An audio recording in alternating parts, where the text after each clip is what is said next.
Good evening. कैसे हैं आप सब? एंड माय स्टूडेंट्स, आप सब कैसे हो? और अपनी हिंदी की श्रृंखला में आज हम जो नया पढ़ने वाले हैं, जो नया टॉपिक पढ़ने वाले हैं, वो है उपसर्ग और प्रत्यय। तो जो पिछला पढ़ते चल रहे हैं ना, उसको रिवाइज करते चलेंगे। जो मैंने पढ़ाया है, जो आप लोगों ने नोट्स बनाया होगा, उसको रिवाइज करते रहा करिए ताकि वो दिमाग से स्किप ना करे। और जो नई चीजें पढ़ाती है उसको आप कंटिन्यू पढ़ते रहा करिए, ठीक है ना? तो टॉपिक मैंने बता दिया कि आज का टॉपिक क्या है, उपसर्ग और प्रत्यय। तो आज हम अपने टॉपिक पर ही बात करेंगे। शुरू करें? से यस, शुरू करें? ओके, शुरू करते हैं। अच्छा, मुझे एक चीज आप लोग कमेंट कर दीजिएगा, सबके सब, जितने लोग देखेंगे सबके सब कमेंट करेंगे कि जितनी चीजें पढ़ा दी गई हैं आप लोग को समझ में आ गया है कि नहीं आया है, और बहुत अच्छे समझ में आ गया है या बिल्कुल भी नहीं आया या थोड़ा बहुत आया है। सब लोग मुझे कमेंट करके बताएंगे, जिसका जो भी ओपिनियन होगा, ठीक है ना? मैं आप लोग के कमेंट्स देखूंगी, तो आप लोग मुझे कमेंट करके जरूर बताइएगा। और उसमें क्या और बताएं, आप लोग को और क्या जानना है वो भी अपना आप ओपिनियन दीजिएगा, ठीक है ना? ताकि मैं ये तो समझ सकूं कि आपको जो मैं पढ़ा रही हूँ वो आपको समझ में आ रहा है या नहीं आ रहा है, तो क्यों नहीं आ रहा है और क्या नहीं आ रहा है, ठीक है? चलिए आगे चलते हैं अपने टॉपिक पर। टॉपिक क्या बताया मैंने? उपसर्ग और प्रत्यय, ठीक है ना? शुरुआत करें, चलिए। उपसर्ग और प्रत्यय।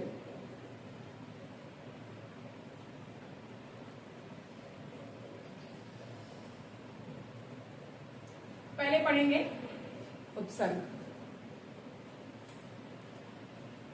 ये आप मतलब मैं जितना भी पढ़ाती हूँ, जो भी टॉपिक मैंने अभी तक आपको पढ़ाया है, वो छोटी क्लास से लेके इंटरमीडिएट या फिर कॉम्पिटिटिव एग्जाम्स के लिए जो तैयारी कर रहे हो, सबके लिए वो बेनिफिशियल है, वो सबको फायदेमंद है। उससे क्वेश्चन भी बनते हैं, और किस तरह के क्वेश्चन बनते हैं वो भी मैं आपको बताऊंगी, ठीक है ना? बात करते हैं पहले हम उपसर्ग की। ठीक, उपसर्ग। उपसर्ग जो है वो दो शब्दों से मिलकर बना है, ठीक?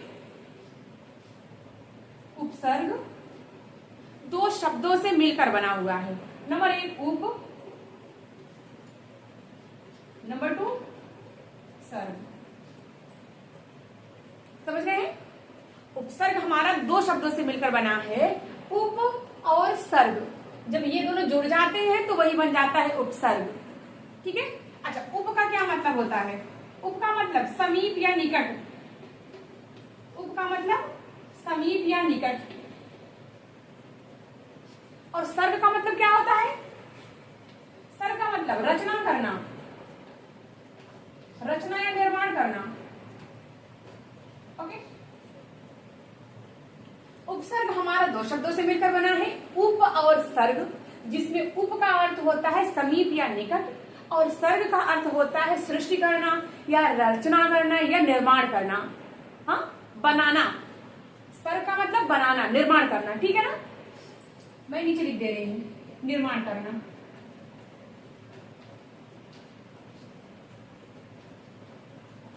ओके माय लव स्टूडेंट्स, ठीक है ना? समझ में आ रहा है जी? क्लियर करते चलिए, बच्चे हमारे क्लियर करते रहे कि यस मैम समझ में आ रहा है। उपसर्ग का मतलब मैंने बताया कि उपसर्ग दो शब्दों से मिलकर बना है, उप और सर्ग। उप का मतलब होता है समीप या निकट, सर्ग का मतलब होता है निर्माण या रचना करना, ठीक है? निर्माण या रचना करना। अब देख लेते हैं हम इसकी परिभाषा। किसकी परिभाषा? उपसर्ग की परिभाषा। उपसर्ग की परिभाषा देख लेते हैं, ठीक? अच्छा, उपसर्ग हमेशा आगे जोड़ता है। कोई भी शब्द हो, कोई भी शब्द हो, मान लो एक शब्द था समीप, अगर समीप के पहले उपसर्ग जोड़ना होगा तो इसके पहले आएगा, ठीक? तो उपसर्ग जो है वो हमेशा शब्द के शुरुआत में जोड़ता है। इसकी परिभाषा क्या है, परिभाषा देखते हैं। जो शब्दांश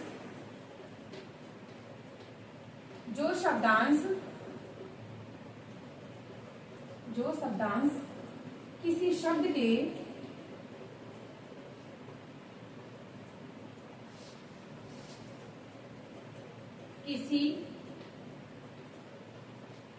के आदि में जुड़कर,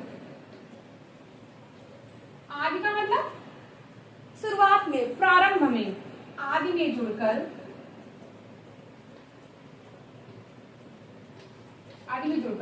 उसका अर्थ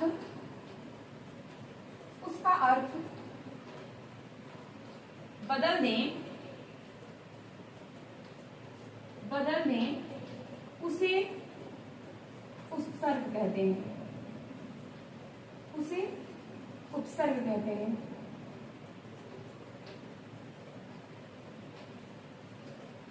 ठीक है। वह शब्दांश जो किसी शब्द के आदि में जुड़कर, प्रारंभ में जुड़कर उसका अर्थ परिवर्तित कर दें, उसे उपसर्ग कहते हैं। एग्जाम्पल्स इसको और अच्छे समझते हैं। इसको क्या मैं इरेज कर दूं? बच्चे आप लोग अगर लिख लिए हो तो इसको मैं इरेज कर दूं। इरेज कर दूं ना? अच्छा, ना लिखे होइएगा तो वीडियो को एक बार फिर से देख लीजिएगा, तो बीच में आप उसको पॉज कर करके लिख लीजिएगा। ठीक है ना? ये एग्जाम्पल हम ऊपर देख ले रहे हैं ताकि आपको समझ में आए पूरा तरीके से। ठीक है ना? एग्जाम्पल हम ऊपर देख ले रहे हैं।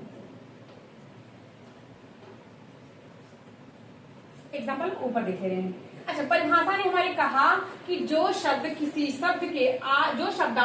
शब्द के आदि में जुड़कर या शुरुआत में जुड़कर उसका अर्थ बदल दे, उसे उपसर्ग कहते हैं। जैसे मान लो हार, एक शब्द होता है हार। हार का क्या मतलब होता है? एक तो हार, वो जीत हार, जो हार जाते हैं वो हार, हाँ, एक तो हारने वाला हो गया। ठीक, एक हारने वाला हो गया, एक गले का आभूषण हो गया ना। हार तो होता है ना गले का आभूषण, आभूषण। अच्छा, हार था एक ही शब्द लेकिन उसके दो मीनिंग निकल रहे हैं। एक ही शब्द था लेकिन अलग अलग स्थिति में अलग अलग अर्थ निकल रहे हैं। तो जब हम इसमें उपसर्ग लगा देंगे तब क्या होगा, यही देखना है। ठीक, हार, इसमें हम लगा देते हैं उपसर्ग। ये हार है, हार, इसमें हम लगा देते हैं उपसर्ग। कौन सा उपसर्ग? प्रउपसर्ग। प्रहार, इसमें मैंने लगा दिया प्रउपसर्ग, इसमें मैंने लगा दिया विउपसर्ग, इसमें मैंने लगा दिया एक और हार बना दिए, इसमें मैंने लगा दिया उपसर्ग। अभी आपको उपसर्ग के भेद में लिखाऊंगी। ये तो मैं आपको एग्जांपल के लिए बता दी कि एक उपसर्ग होता है प्र, वि, उप। इन तीनों को मैंने हार शब्द के आगे लगा दिया। जैसा कि इसने कहा था कि जो शब्दांश किसी शब्द के आगे लगकर उसका अर्थ परिवर्तित कर दे, उसका क्या मतलब होता है, वही उपसर्ग होता है। मैंने हार में प्र उपसर्ग जोड़ दिया तो ये क्या बन गया, प्रहार। प्रहार का मतलब क्या, चोट पहुंचाना। और दूसरा हार, इसमें मैंने वी उपसर्ग जोड़ दिया तो इसका मतलब क्या हो गया, घूमना, विहार। हाँ, ये भैया विहार बन गया। विहार का मतलब घूमना, भ्रमण करना। उसके बाद जो तीसरा हार था इसमें मैंने उप उपसर्ग जोड़ दिया तो इसका क्या बन गया, उपहार। क्या बन गया, उपहार, गिफ्ट। हाँ, यही तो होता है ना उपहार, मतलब भेंट होता है नहीं। अच्छा, हार एक शब्द का मैंने तीन प्रकार के उपसर्ग बना के तीन प्रकार के अर्थ बनाए, नए नए शब्द बनाए ना। हार तो मात्र एक ही था लेकिन तीन प्रकार के उपसर्ग जुड़ने से तीन प्रकार के शब्द भी बने। तो ये होता है उपसर्ग कि शब्द की शुरुआत में जुड़कर उसके अर्थ में परिवर्तित कर दे। हार, हार में जब तक ये तीनों प्रत्यय नहीं लगे थे तब तक हार का मात्र दो अर्थ था।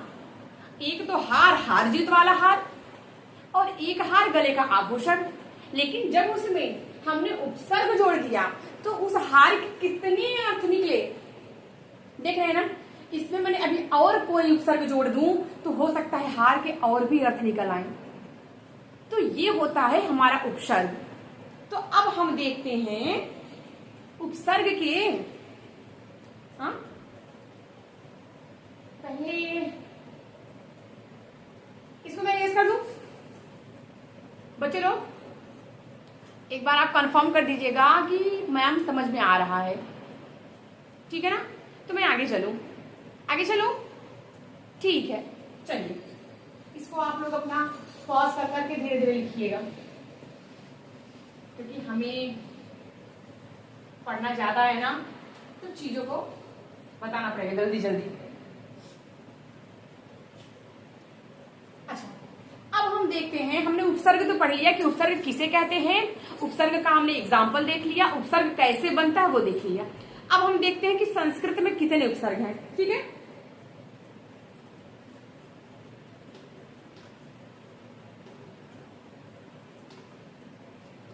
संस्कृत में उपसर्ग,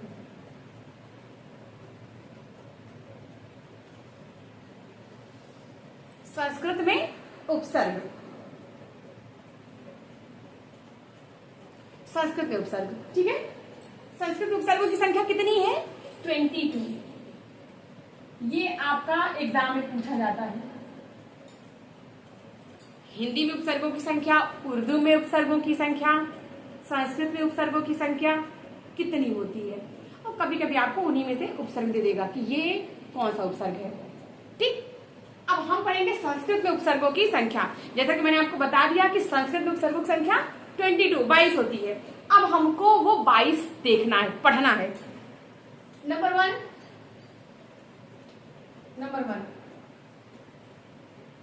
अति,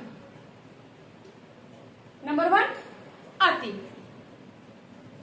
अब अति से मतलब अति उपसर्ग से जुड़ा हुआ हमको शब्द बनाना है। अच्छा, अति से जुड़ा हुआ शब्द क्या क्या हो सकता है?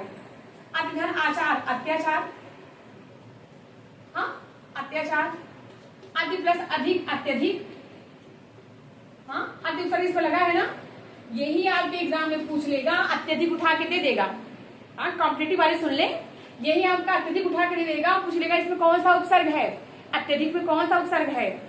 अति, अव, नी, दूर, कुछ भी दे देगा। जब पढ़े रहोगे, जानते रहोगे, तभी आप टिक कर पाओगे, नहीं तो एक नंबर गया। माइनस मार्किंग वाला रहा तो साथ में 1-2 क्वेश्चन और लेके गया। अति से अत्याचार बना, अत्यधिक बना। दूसरा क्या है? अति, अति के बाद अधिक, ठीक, अधिक। अधिक का क्या? अधिक प्लस नायक, अधिनायक, हाँ अधिनायक, अधि उपसर्ग लगा हुआ है। हाँ आपको अगर उपसर्ग पता करना हो तुरंत आप संधि विच्छेद करके देख लो। मैंने आपको संधि बताई है और मुझे लगता है कि मैं बहुत ही अच्छे से संधि समझाई हूं।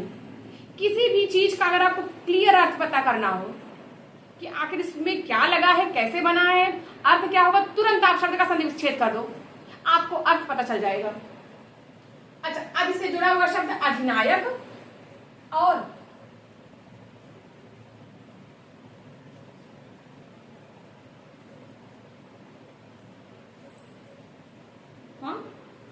उसके बाद अधि प्लस कार, अधिकार, अधि उपसर्ग लगा है ना, देखो इसमें अधि प्लस आचार, अधि प्लस अधिक उपसर्ग लग रहा है। हाँ अब देखिए तीसरा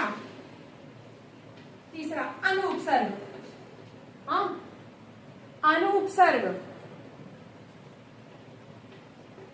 अनुरूप, अनुराग,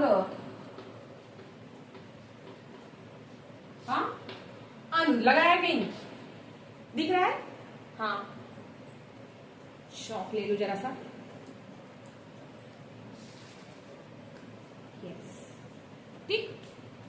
अनु हो गया 4।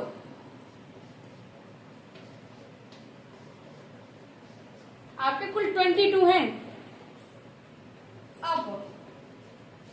अब उपसर्ग अपमान, अपराध, अपराध हो गया, अपशब्द, ये शब्द देखिए मान था, मान का मतलब सम्मान, लेकिन अब उपसर्ग के जुड़ जाने से तुरंत बदल गया अपमान, भैया बेइज्जती। अपराध, ये राध शब्द था, हाँ कोई मतलब नहीं निकल रहा था, लेकिन अब उपसर्ग के जुड़ने से अपराध मतलब क्राइम। अपशब्द एकमात्र शब्द था, शब्द तो कुछ भी हो सकता है, लेकिन अब उपसर्ग के जुड़ने से अपशब्द मतलब भला बुरा, अर्थ में कितना परिवर्तन ला रहा है, देख रहे हैं ना। तो उपसर्ग के लगने से उपसर्गों की ये महत्ता होती है कि वे शब्दांशों के शुरुआत में जुड़कर उनके पूरे के पूरे अर्थ को ही बदल देते हैं, ठीक है ना। हाँ बहुत ही अच्छे से पढ़िएगा। अब का हो गया, अभी देखते हैं, अभी, हाँ अभी का देखते हैं। अभी, अभी प्लस उदय, अभ्युदय, अभ्युदय, हाँ लगा है ना इसमें, अभी प्लस उदय, अभ्युदय, ठीक। अभिमान, अभी प्लस मान, अभिमान का मतलब घमंड, देख रहे हैं ना। उसके बाद क्या है, अव, अभी के बाद अव, ठीक, ठीक है। अव, अव से क्या बनेगा, अव से अवशेष, अवशेष का मतलब बचा हुआ कोई भाग, इसमें है ना, शेष का मतलब बचा हुआ, अवशेष, ठीक। अविकार, नो नो नो नो, अवगुण, अव प्लस गुण, अवगुण, हाँ गुण था, गुण में अब उपसर्ग जोड़ दिए, अवगुण बुराई हो गई, नहीं तो गुण का मतलब अच्छाई। अति, अधि, अनु, अप, अभि, अव, आ,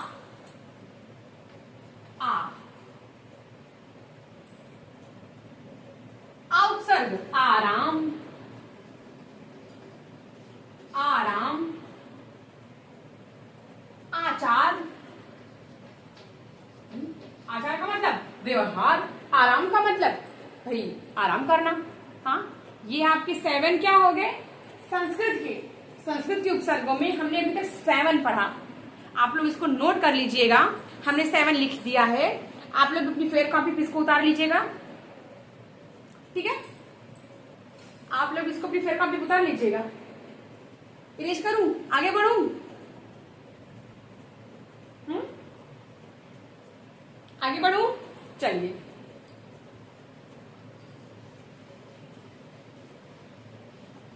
उतार के आप एक एक चीज रट डालिएगा, क्लास 9th में मैंने इसको करवाया है बड़े अच्छे से, ठीक है। जल्दी टेस्ट भी लूंगी।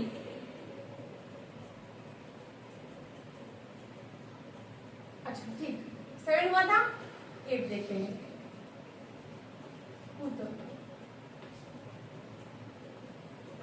उन्नयन, हाँ तो संक्षेप करिए तो क्या होगा, उत प्लस नयन बराबर उन्नयन, और उत प्लस थान, उत्थान,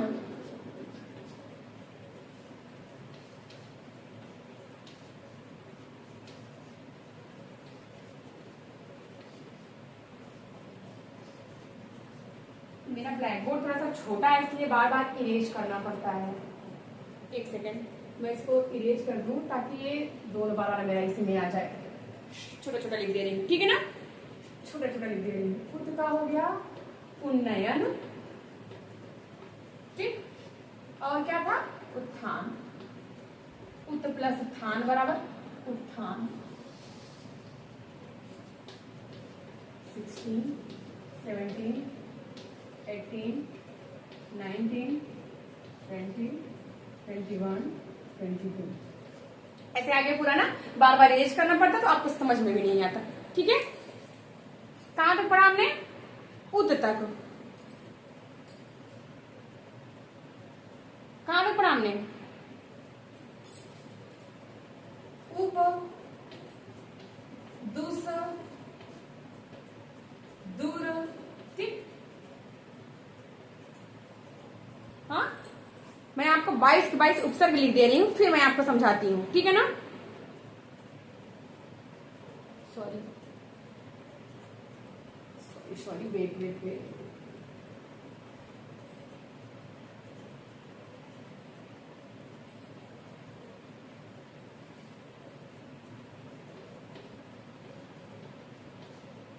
दुस,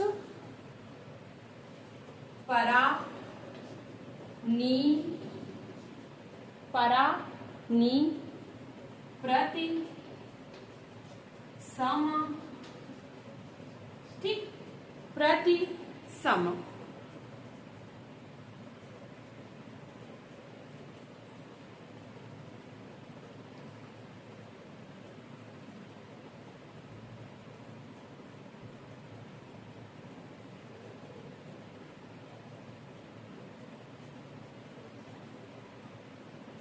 अब हम उप का देखते हैं। उप प्लस कार, उपकार। उप प्लस हार, जैसा मैंने भी आपको बताया था, उपहार। हाँ, उसके बाद दूर का, दूर, दूर प्लस उपयोग, दुरुपयोग, दुरुपयोग। दूर प्लस गम, दुर्गम। हाँ, उसके बाद दुस्ते, दुशासन। हाँ, दुशासन। हाँ, दुशासन। दुस्साध्य, दुस्साध्य। उसके बाद परा, पराधीनता। पर प्लस अधीनता, पराधीनता। हाँ, पराधीनता। परावर्तन, परावर्तन। देख रहे हैं कि शब्दों में जैसे जैसे उपसर्ग जुड़ते गए, शब्दों के अर्थ बदलते गए। नी उपसर्ग लगा के निरोगी, निरोगी, निराकार, निर प्लस नी प्लस आकार, निराकार।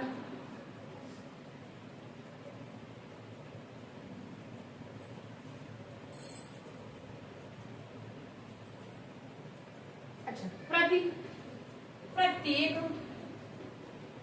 प्रत्येक, प्रति प्लस एक, प्रत्येक, प्रति दिन। सम, सम का क्या है? संहार। सम प्लस हार, संहार। सम प्लस मान, सम्मान। हाँ, ठीक है ना?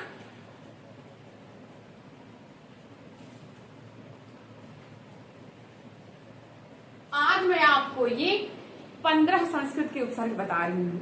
बाकी के उपसर्ग मैं आपको दूसरे दिन लिखवाऊंगी, क्योंकि कहीं थोड़ी सी मिस्टेक हो रही है, कहीं एक एक कोई भूल गया दिमाग से, तो वो गलत पढ़ाने से अच्छा मैं आपको एक दिन बाद पढ़ाऊंगी, ठीक है ना?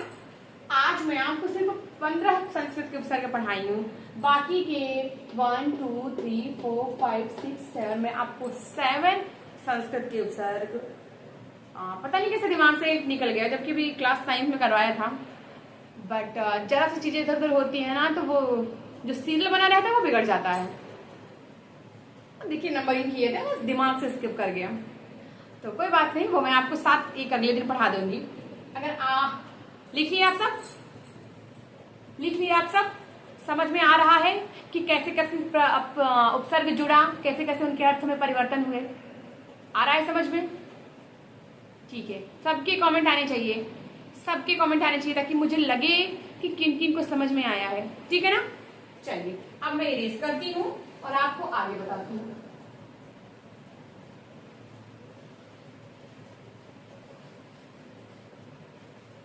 ठीक है ना?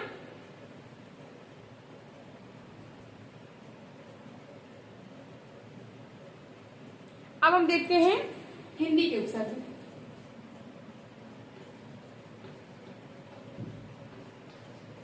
हिंदी में उपसर्ग, हिंदी में होते हैं 13 उपसर्ग, लेकिन जो आपके पूछे जाते हैं वो आपके 10 उपसर्ग हैं। ठीक है, जो आपके ज्यादा पूछे जाते हैं मुख्य रूप से वे आपके मुख्य रूप से 10 ही उपसर्ग हैं। अ, अनु, अनु, पु, दु, नी, भर, सु,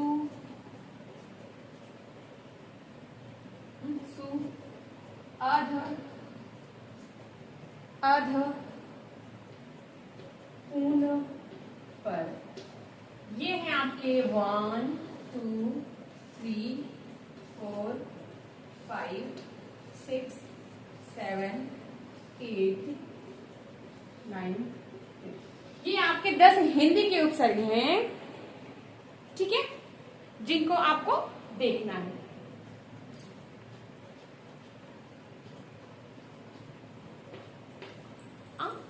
उपसर्ग, हाँ, उपसर्ग, उपसर्ग जोड़ के अथाह, अपार बना, पार था, पार में जो सब उपसर्ग जोड़ दिए, अपार, असीमित, अथाह, इसकी कोई सीमा ही ना हो, अनुपसर्ग, अनुरूप, अनुरूप, अनुराग, हाँ? राग में अनुपसर्ग जोड़ दिया, अनुराग, रूप था, रूप में अनुरूप जोड़ दिया, अनुरूप का मतलब समान। अच्छा, कु से कुरूप, कुरूप, और क्या बन सकता है, कुपुत्र। अच्छा, अब तो आप लोग प्रोसेस समझ गए होंगे ना कैसे बनता है। अब आप लोग फटाफट कमेंट करके बताइए, दू में क्या लगेगा, दू में क्या लगेगा, हाँ, दू में क्या लगेगा, दुबला, दुबला, दुमुहा, दुबला, दुलारा, दुबला, दुलारा। नी है, आप लोग बताइए नी में क्या लगेगा, हाँ, क्या कैसे बनेगा, निरोगी, निडर, बन रहा है कि नहीं। भर से भरपेट, भरपेट, हाँ, भरपेट, और क्या है, भरपूर, भरपेट, भरपूर। अच्छा, सु से क्या, सुपुत्र, सुपुत्र, सुयोग, सुंदर योग, हाँ, सुयोग। अध से क्या है, अधमरा, हाँ, ऐसे आप लोग बनाइए सब लोग, अधमरा, अधजला, अधमरा, अधजला। हाँ, आप लोग मुझे फटाफट ऐसे बना के उपसर्ग दिखाइए। ऊन से क्या होगा, ऊन से 29, और क्या बन सकता है, 49, 49। ठीक, और क्या है लास्ट, पर, पर से क्या होगा, पर धन उपकार, परोपकार, हाँ, पर सर्ग। ठीक, परसर्ग का मतलब कारक होता है, ध्यान दीजिएगा। हाँ, कारक का एक दूसरा नाम है परसर्ग। ये आपके 10 थे हिंदी के उपसर्ग जो मुख्य रूप से आपको पढ़ने होते हैं। तो संस्कृत के 15 उपसर्ग होते तो 22 है, मैंने आपको बताया 15, और हिंदी के 13 उपसर्ग, मुख्य 10। ये किसको किसको समझ में आ गया, और किसका मतलब कहीं कमी रह गई है, मुझे फटाफट कमेंट करके बताइए। कितनों ने समझ लिया है और साथ ही साथ लिख भी रहे हैं, कमेंट करके बताइए। तब तक मैं इसको इरेज करूं और आपको उर्दू के उपसर्ग बता दूं, ठीक है ना।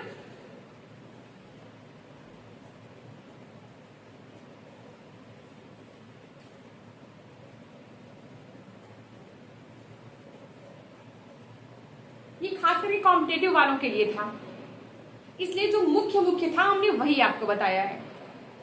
ठीक है, इरेज करूं, चलिए। कौन कॉम्पिटेटिव के लिए रामबाण है, पढ़ लेना। एफआई का पेपर लगा हुआ है ना, पढ़ लेना, बड़े काम की चीज है। चलिए अब हम पढ़ते हैं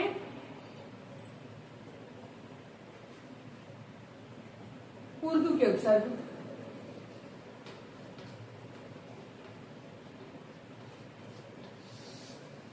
उर्दू की उपसर्गों की संख्या कितनी है? 19, जिसमें आपको मुख्य ही मैं पढ़ाऊंगी, जिससे आपके एग्जाम्स में फंसते हैं। ठीक, चलिए लिखते हैं। कम, खुश,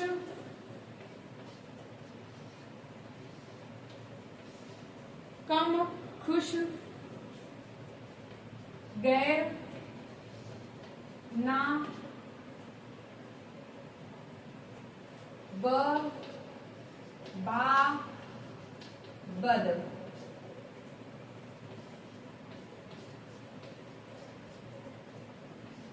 ठीक, बद, ला,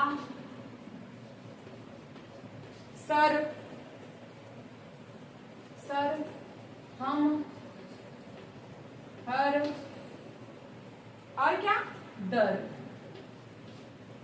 8, 9, 10, 11, 12 होते 19 है। जो 12 आपके इंपॉर्टेंट है, जिसे क्वेश्चन फंसते हैं, वो आप देखिए। ठीक है, कम से क्या होता है? कम से क्या? कमजोर, हाँ, कमजोर, कम वक्त, कम वक्त। अच्छा, उर्दू के उत्तर कैसे पहचानेंगे? उर्दू और फारसी के शब्दों में ये नुक्ता जो लगा होता है, यही आपके पहचान होती है उर्दू और फारसी की। ठीक ना? कम से क्या हो गया? कम वक्त और कमजोर। खुश से क्या हो गया? खुशनुमा और खुशहाल,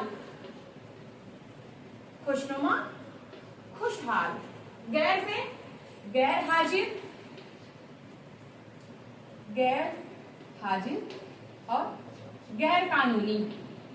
समझ रहे हैं ना? आप लोग भी साथ ही साथ बनाते चलो उपसर्ग।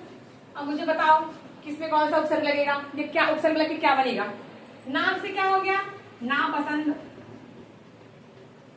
नापसंद, और क्या? नापसंद, नामुमकिन। हाँ, जाना समझ में? मुझे बताइए। ना से हो गया नापसंद, नामुमकिन। ब से क्या हो गया? ब से क्या हो गया? ब से बगैर, बगैर, बदौलत। हाँ, ये सब आपके उर्दू के शब्द हैं। बा से बाइज्जत, बा से बाइज्जत। हाँ, बाइज्जत, और क्या है? बाकायदा, बाइज्जत, बाकायदा। बद से क्या होगा? बद से क्या होगा? बदकिस्मत, बदकिस्मत, बदतमीज। हाँ, जिसके अंदर बातचीत करने का कोई मैला ना हो, तरीका ना हो। ला से क्या है? लाजवाब, लाजवाब, और ला से लाजवाब, लाजवाब, ला इलाज। हाँ, जिस बीमारी का कोई तोड़ ना हो, ला इलाज। उसके बाद सर, उसके बाद सर, सरहद, सरहद, सरपंच। ठीक, हम से हम सफर, हम सफर, हमराह, हमराह। अच्छा, हर से हरदम, हरदम, हर क्षण। दर से हरदम, हर क्षण। दर से क्या हो गया? दरबार, दरबार, दरअसल। हाँ, तो ऐसे होते हैं आपके उपसर्ग और उपसर्गों से बनने वाले आपके शब्द। ठीक है, समझ में आ रहा है बच्चे लोग? समझ में आ रहा है? अच्छा, समझ में आ रहा हो तो मैं इसको इरेज करूं। थोड़ा सा आपके कुछ इंग्लिश के भी हैं, कुछ इंग्लिश के भी उपसर्ग होते हैं। सुनने में बड़ा बुरा लग रहा होगा ना कि इंग्लिश में उपसर्ग होते हैं। इंग्लिश में भी उपसर्ग होते हैं, इनकी संख्या तो नहीं निश्चित है, कुछ है वो मैं आपको बता दे रही हूँ।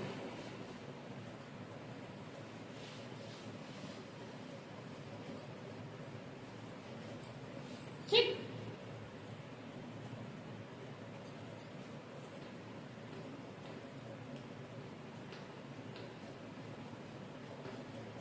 अंग्रेजी के उपसर्ग, इनकी संख्या तो नहीं दी गई है, लेकिन जो मुख्य मुख्य है वो मैं आपको बता दे रही हूं। Number 1 deputy, number 2 vice, number 3 chief, number 3 chief, number 4 head.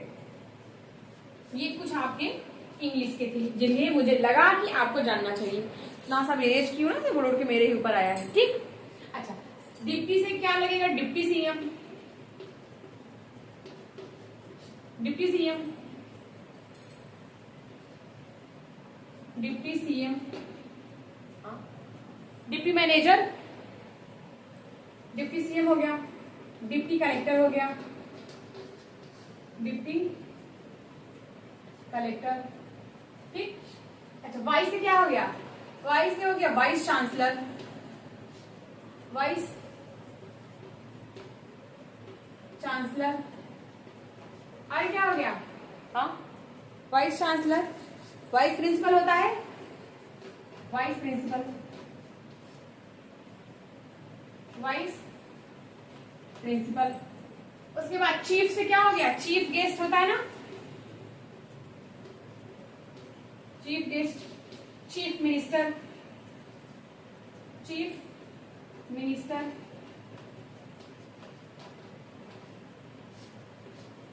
Head से क्या हो गया? Head master, head master. और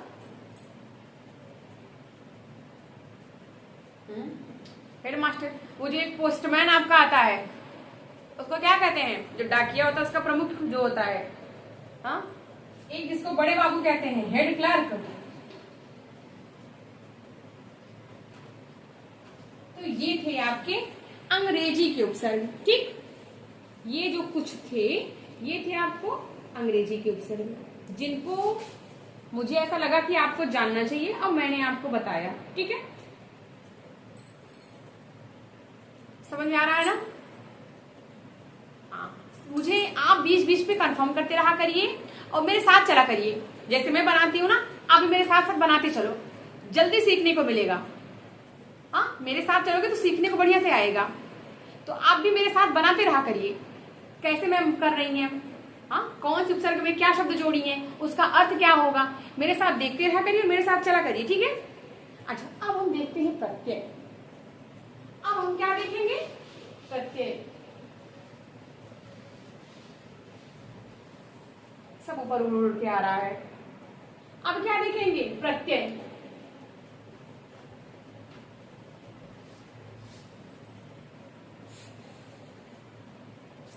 हमारा प्रत्यय का मतलब क्या होता है? जो हो साथ में, जो हो तो साथ में पर बाद में जुड़े, बाद में जुड़े। अब हम इसका देख लेते हैं परिभाषा। इसकी हम क्या देखेंगे? परिभाषा। जो शब्दांश, जो शब्दांश शब्द के अंत में जुड़कर, जो शब्दांश शब्द के अंत में जुड़कर, अंत में जुड़कर उनका अर्थ परिवर्तित कर दे, उनका अर्थ परिवर्तित कर दे,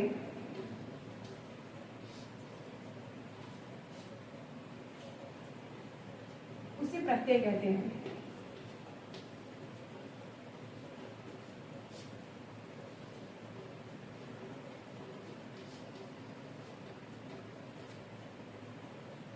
जो शब्दांश शब्द के अंत में, उपसर्ग में क्या था, शब्द के प्रारंभ में, वही शब्दांश जो शब्द के प्रारंभ में जुड़कर अर्थ परिवर्तित कर दे। और प्रत्यय में क्या है कि जो शब्दांश शब्द के अंत में जुड़कर उनके अर्थ में परिवर्तन ला दे, वो क्या कहलाया, प्रत्यय कहलाया। अब प्रत्यय का हम एग्जाम्पल देख लेते हैं। जैसे हम एग्जाम्पल देख ले रहे हैं। एग्जाम्पल देखिए, जैसे जैसे मरियल, हाँ, मचिया, तो ये है हमारा प्रत्यय, ये है हमारा हिंदी का प्रत्यय। ठीक है, उपसर्ग देखा, शब्दांश में, शब्दांश के प्रारंभ में जुड़ते हैं और अर्थ में परिवर्तन ला देते हैं। प्रत्यय में क्या है कि शब्दांश के अंत में जुड़ते हैं और अर्थ में परिवर्तन ला देते हैं। जैसे देखिए, मरी था ना, इसमें ईयर प्रत्यय जुड़ गया तो मरियल बन गया, इया प्रत्यय जुड़ गया तो मचिया बन गया। हाँ, ये लास्ट में जुड़ा और ये भी लास्ट में जुड़ा, अर्थ में ला दिया परिवर्तन। उपसर्ग में क्या था कि शुरुआत में जुड़कर कर देते थे अर्थ में परिवर्तन। अब ये जो हमारा प्रत्यय है, ये हमारा प्रत्यय भी दो प्रकार का होता है। हाँ, ये हमारा प्रत्यय भी दो प्रकार का होता है, एक तो कृदंत और दूसरा तद्धित प्रत्यय। ठीक है, एक तो हमारा तद्धित प्रत्यय, दूसरा हमारा कृदंत प्रत्यय। ठीक है, अब हम देखते हैं कृदंत प्रत्यय।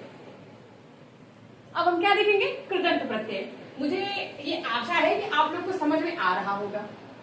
ठीक है ना, इसमें करना कुछ नहीं है, आपको परिभाषा समझनी है और उपसर्ग और प्रत्यय जोड़ते जाना है। ठीक है, चलिए अब हम देखेंगे प्रत्यय में इसके भेद दो हैं। पहला क्या है, कृदंत है, कृदंत प्रत्यय। हाँ, कृदंत प्रत्यय, जो प्रत्यय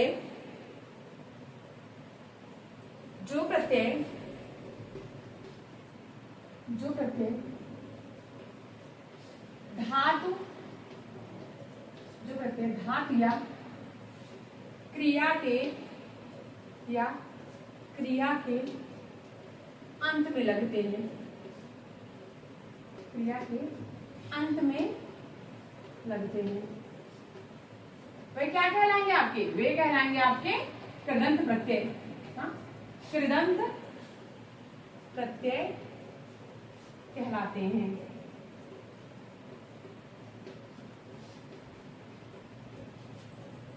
बच्चों, आ रहा है समझ में?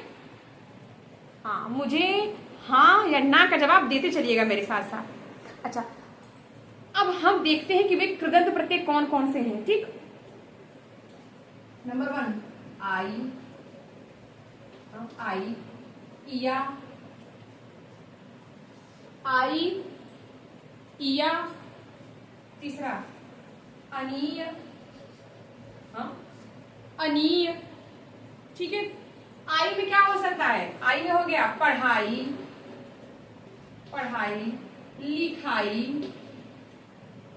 लिखाई, धुनाई। आई तो लास्ट में आ रहा है ना, धुनाई। अच्छा, इयम क्या हो गया, खटिया, बिटिया, मचिया, कुछ भी ले लीजिए। अनीय में क्या हो गया, पूजनीय,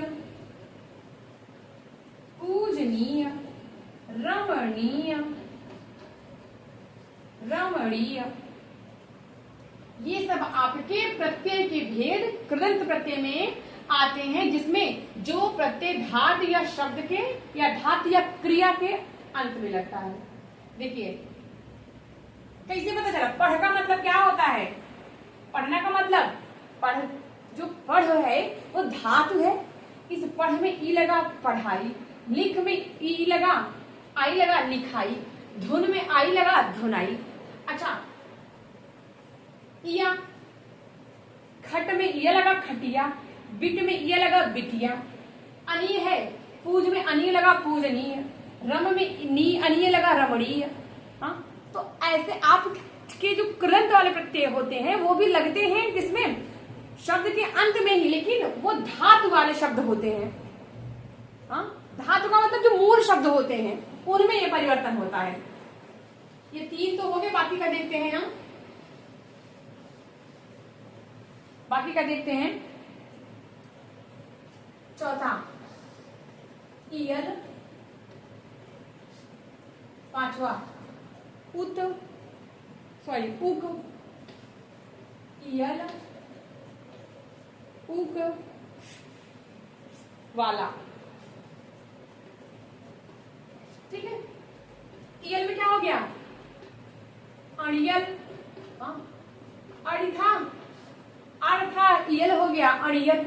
और क्या हो गया, अड़ियल के अलावा क्या हो गया, मरियल,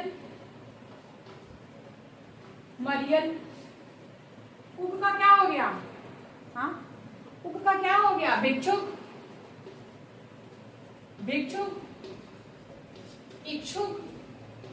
हाँ, इच्छा में उक लगा इच्छुक, भिक्ष में उक लगा भिक्षुक, वाला में क्या हो गया, रखवाला,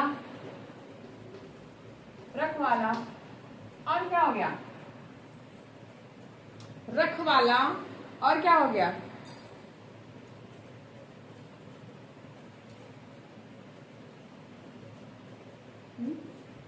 रखवाला। हाँ, चलो एक आप लोग बताना, मुझे नहीं ध्यान आ रहा है, आप लोग बताइएगा, ठीक है ना। चलिए, ये तो हो गया आपका कृदंत प्रत्यय। प्रत्यय के जो भेद थे क्या थे, कृदंत और तद्धित।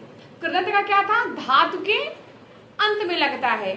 धातु क्या है, धातु जो है वो क्रिया का जो मूल रूप होता है। अब हम देखेंगे तद्धित प्रत्यय। दूसरा तद्धित प्रत्यय, ठीक है। अच्छा, तद्धित प्रत्यय क्या है, यह संज्ञा सर्वनाम और विशेषण के शब्दों में लगता है और अर्थ में परिवर्तन ला देता है। ये किस में लगता है, ये संज्ञा सर्वनाम, सर्वनाम और विशेषण, और विशेषण के शब्दों में जुड़कर उनके अर्थ में परिवर्तन कर देते हैं। ये हो गया आपका तद्धित प्रत्यय। अब हम तद्धित प्रत्यय में देखते हैं, हम आइन, आइन, आई, आनी, आनी, आहट,